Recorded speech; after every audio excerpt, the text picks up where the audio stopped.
Hello everyone, welcome back to my channel, and today we're going to be reading Sylvester and the Magic Pebble, William Steig. Let's start reading.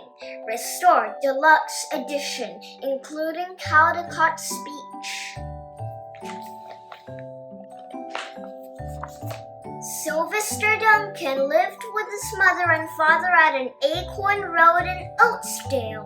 One of his hobbies was collecting pebbles of unusual shape and color. On a rainy Saturday during vacation, he found a quite extraordinary one. It was flaming red, shiny, and perfectly round like a marble.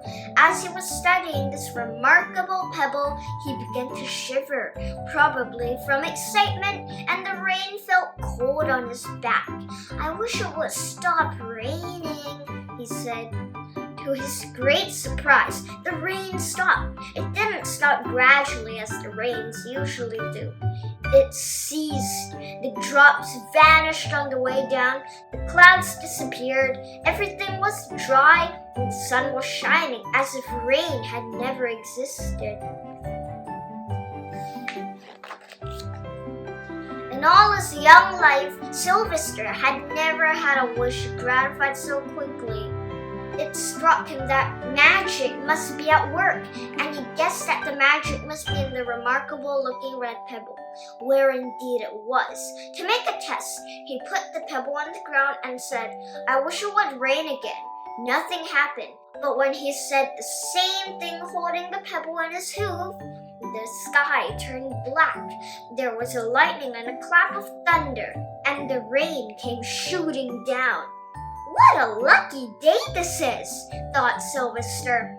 "From now on, I can have anything I want. My father and mother can have anything they want. My relatives, my friends, and anybody at all can have everything anybody wants." He wished the sunshine back in the sky, and he wished the wart on his left hind fetlock would disappear, and it did, and he started home, eager to amaze his father and mother with his magic pebble. He could hardly wait to see their faces. Maybe they wouldn't even believe him at first. As he was crossing Strawberry Hill, thinking of so many things he could wish for, he startled to see a mean, hungry lion looking right at him from behind some tall grass.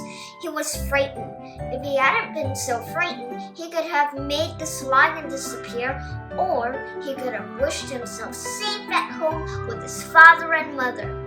He could have wished the lion would turn into a butterfly or a daisy or a gnat. He could have wished many things, but he panicked and couldn't think carefully. "I wish I were a rock," he said, and he became a rock. The lion came bounding over, sniffed the rock 100 times, walked around and around it, and it went away confused, perplexed, puzzled, and bewildered. "I saw that little donkey as clear as a day. Maybe I'm going crazy," he muttered.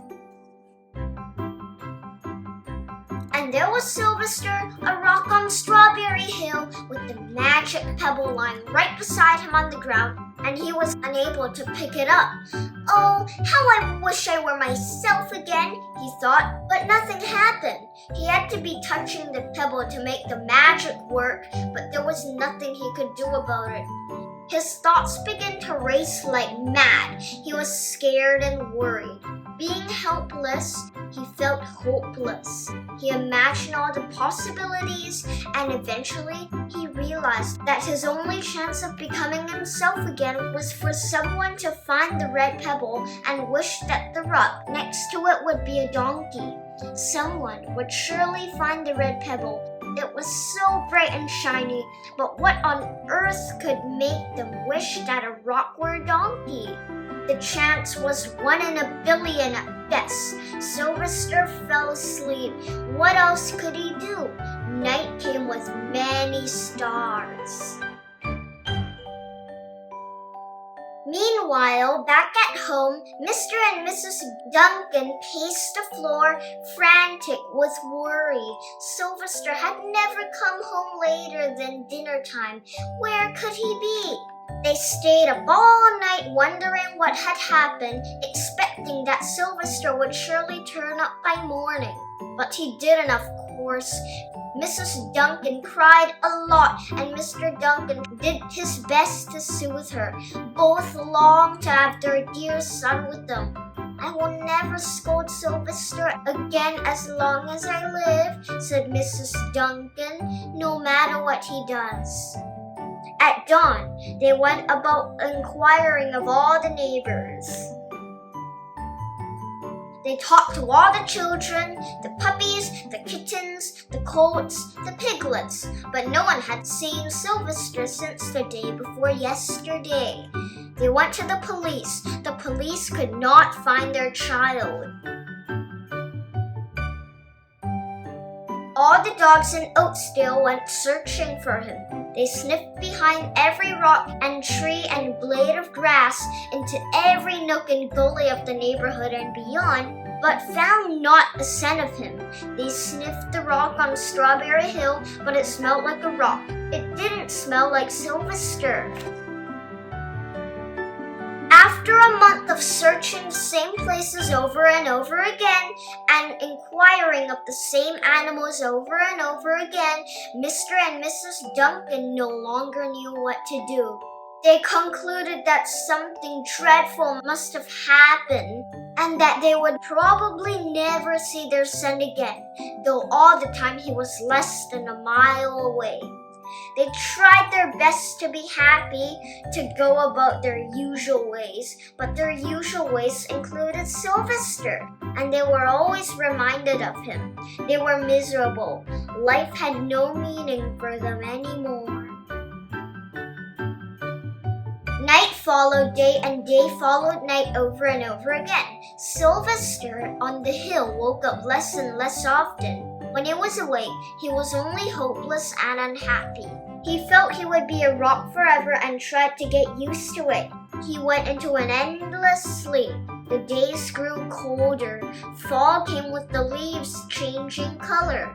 Then the leaves fell and the grass bent to the ground. Then it was winter. The winds blew this way and that. It snowed. Mostly, the animals stayed indoors, living on the food they had stored up. One day, a wolf sat on the rock that was Sylvester and howled because he was hungry.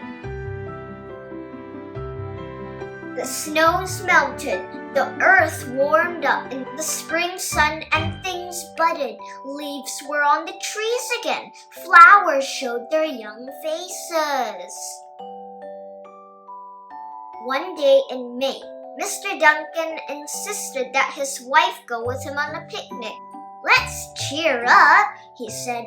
"Let us try to live again and be happy even though Sylvester, our angel, is no longer with us." They went to Strawberry Hill.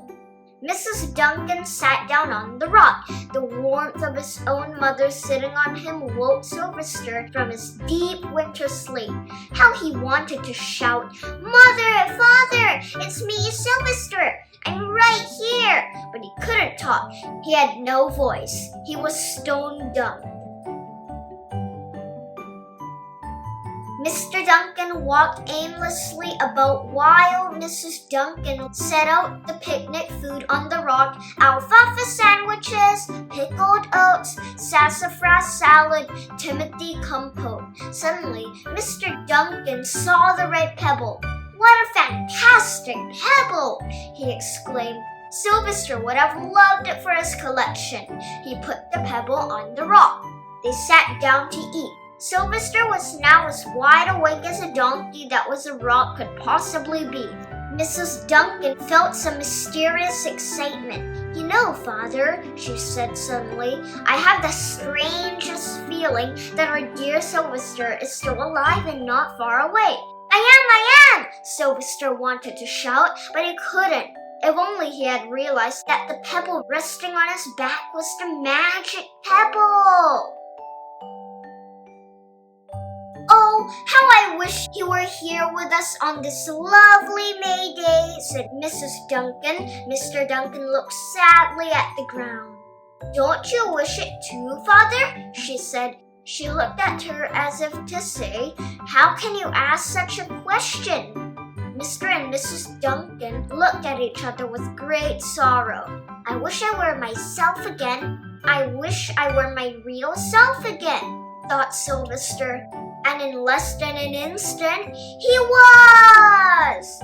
You can imagine the scene that followed, the embraces, the kisses, the questions, the answers, the loving looks, and the fond exclamations. When they had eventually calmed down a bit and had gotten home, Mr. Duncan put the magic pebble in an iron safe. Someday they might want to use it, but really, for now, what more could they wish for? They all had all that they wanted. The end. Bye everyone. Hope you liked this video. Subscribe to my channel and see you tomorrow. Bye!